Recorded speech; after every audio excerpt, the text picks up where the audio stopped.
The world of Avatar has a ton of facts that we'll be covering step by step, and we could go on forever. We did a short video on the world of Avatar and its making, so you guys should really check that out, and we've come up with some facts that I think that you will really enjoy hearing about. Hey guys, this is Cal from Varistudiostv, the who's, what's, where's, when's, and tens of anime, and today we will be looking at 15 facts about the world of Avatar, its making, and creation. If you haven't seen the series as yet, I'm issuing a spoiler alert. So without further ado, let's begin. Alright! Team Avatar is back! Air, water, earth, fire, fan and sword! So let's start off this list with the basics at number 15. The creators of Avatar. The show was conceived by Michael Dante DiMartino and Brian Kinitsko with Aaron Ayers as the head writer, and it aired on Nickelodeon, February 2005 to July 2008 for 3 seasons. Of course, there are other people involved in the production of Avatar like South Korean studios, JM Animation, DR Movie, and Moy Animation for the animations. Edward Zane and calligrapher Su Lung Lee were the cultural consultants that helped to determine the art and direction of the series. For music, we have Jeremy Zuckerman and Benjamin Wynn. Stunning job, guys. Coming in at number 14, Toph was originally supposed to be a boy. You heard that right. Your favorite earthbending metalbender was supposed to be a tough bash blind teenage boy. It was Aaron Ayers that suggested that Mike and Brian make Toph into a girl, and the more the two played with the idea, the more they fell in love with it. And such, boom, Toph was made into a girl. Now there are some rumors floating around that the original Toph's character was seen on the Ember Island play, but that's just a theory. At our number 13 spot, Momo was supposed to be a robot. I found this pretty funny. In the first sketches, our most loved little lemur was originally a robot companion for Aang. But as the story developed, the team found it would be much easier and more practical to make Momo into a living animal. On top of that, Momo was supposed to be originally frozen in the block of ice with Aang, but citing cruelty to animals, or rather the practicality, the team decided to allow Aang to discover Momo more naturally, and it would also play as a good memento of his massacred people. Appa would be pretty jealous if we didn't look at his original concepts, and because he got an episode or two, or an arc, based off where you get your sources. At number 12, Appa went through 3 major character changes. If you've seen Avatar: The Legend of Korra, you've seen her companion polar bear dog. Originally, this was supposed to be Aang's lifelong animal partner, with some sci-fi elements thrown into it. It was later scrapped, and the team thought it would be better to have a herd of sky bison.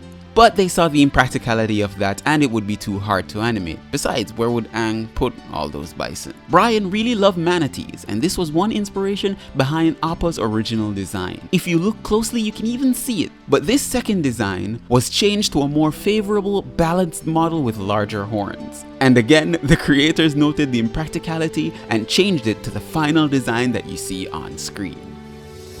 At our number 11 spot, Zuko was almost not a part of the series. As said by Mike, it was easy to come up with Aang, Kitara, and Sokka. They haven't thought up another villain except for the firelord. But after a lot of thinking, it would be a little impractical for the firelord to be chasing all over the world for the Avatar, as this would devalue his character. So later in the game, one of the last characters to be developed was Prince Zuko. A flurry of sketches was born, and boom, one of the fan favorite characters was born. At number 10, Aang's original character, a small bald monk with a futuristic monkey and a pet dog. What else can we say? After much development and moving from being called the Wind Boy and a keystone character, he was renamed to Aang, and the character was remodeled considerably. He was then placed in the right civilization of the air nomads, which only makes sense. From there, the story was developed. At our number 9 spot, we look at Kitara. She represents the hope, the passion, and the love of the show, and she's a big reason why girls love the series as well. But she went through a few developments. She was originally named Kaya, but after checking with the legal team, it seems the name was already taken by a video game character. In time, she was renamed to Kana, but then again, the team chose that she would be named Kitara, and the other 2 names were used for her grand and her mother, respectively.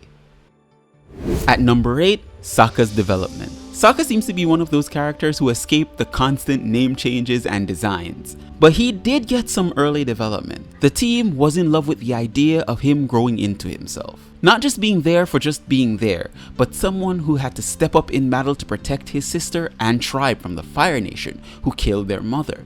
And their father went off to war, so who else would do it? They threw in a little bit of comedy on top of his character as well, and boom, we have one of the spiciest characters we could find. At number 7, martial arts is the foundation of bending styles. Brian Kinitsko and Michael Dante DiMartino, the show's creators, consulted Northern Shaolin master Sifu Kisu to craft the distinct styles that correspond with the 4 elements that are bent into the series. Tai Chi for water, Hung Gar for earth, Northern Shaolin for fire, and Bagua for air. Tai Chi is smooth and controlled, for example, while Northern Shaolin is aggressive and dynamic. At number 6, General Iroh had 2 voice actors. The entire cast of Avatar: The Last Airbender did a phenomenal job in bringing their characters to life. But legendary voice actor Meiko Iwamatsu, simply known as Meiko, did an especially nice job with Uncle Iroh. Powerful, wise, and commanding, Meiko was the perfect choice to play the old jovial firebender who provided the emotional backbone to the series. However, tragedy struck in the middle of season 2 when Meiko unfortunately passed away from esophageal cancer. In a scrabble, Nickelodeon tried to replace the actor in the best way they could. They accomplished this task by hiring Greg Baldwin, Meiko's understudy. The actor did such a fine job in filling in that some years later he took over Meiko's role of Aku for the 5th and final season of Samurai Jack. Still looking at original voice actors, at number 5, Luke Skywalker voiced firelord Ozai. Though we don't see much of him until the final season, firelord Ozai is one of the most powerful benders of the series. He is the incarnation of pure evil, a domineering, sadistic ruler who is consumed with only anger and power. He's the kind of malevolent bad guy who scars his son for simply speaking out of terms or burns down an entire Earth kingdom just to prove a point. With such a big, scary personality, Nickelodeon was tasked with finding the right voice actor who could provide the right candor to bring this evildoer to life. They found it in none other than Luke Skywalker himself, Mark Hamill. Hamill, who had past experience in bringing animated bad guys to life such as the Joker, was perfect to voice firelord Ozai. His voice is just as fierce as the fire he bends. After generations of firelords failed to find you, now the universe delivers you to me as an act of providence. Some more on voice actors. At number 4, Commander Zhao was inspired by the actor who eventually voiced him. Zhao is the vicious bad guy from season 1, a zealot who's willing to destroy the moon in order to weaken the water tribe. When writing his character, the team drew inspiration from Jack Isaac's portrayal of Colonel Tavington in The Patriot. DiMartino asked the director Marion Dacey to find someone like Isaac. A few days later, he got the real deal, DiMartino said. Jumping in at number 3, do last names exist? Alright. So I'm going to be issuing a challenge. Name every single character in Avatar: The Last Airbender to have a last name except for anyone with made up names or the Beifong family. Maybe you get a prize, maybe you don't. Who knows? Let's see. Let's start that discussion. At number 2, the co-creator Michael DiMartino left Family Guy to work on The Last Airbender.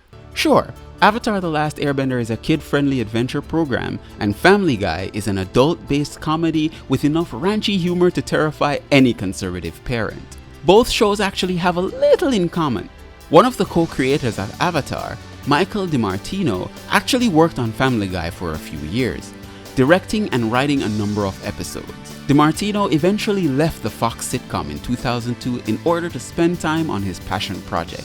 DiMartino worked for 12 years at Film Roman, during which time he worked on Family Guy and also directed several episodes of another Fox program, King of the Hill. Kinitsko and DiMartino have worked together on other Nickelodeon shows over the years, including the cult favorite Invader Zim.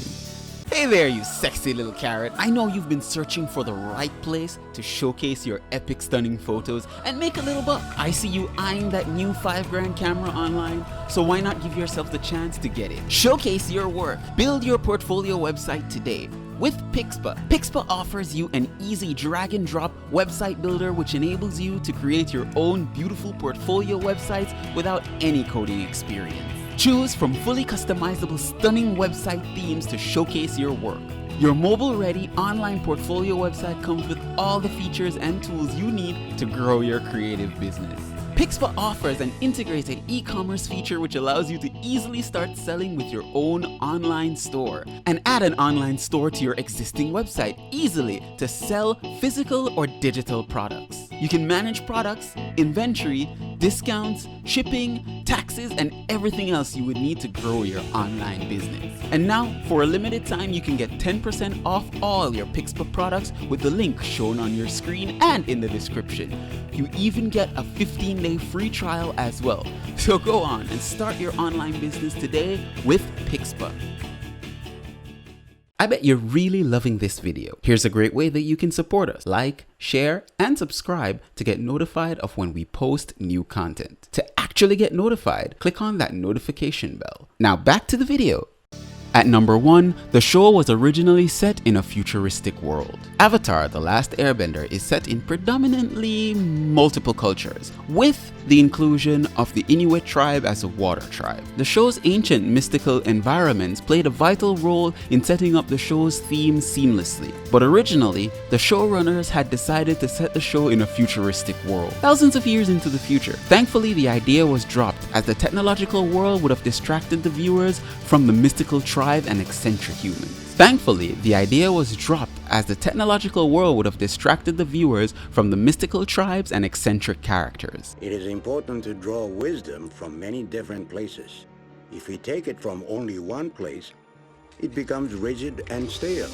Understanding others will help you become whole. Have you been enjoying this video? Check out this recent video and even some of our playlists. And remember to subscribe and ring that notification bell to get notified of when we upload new videos.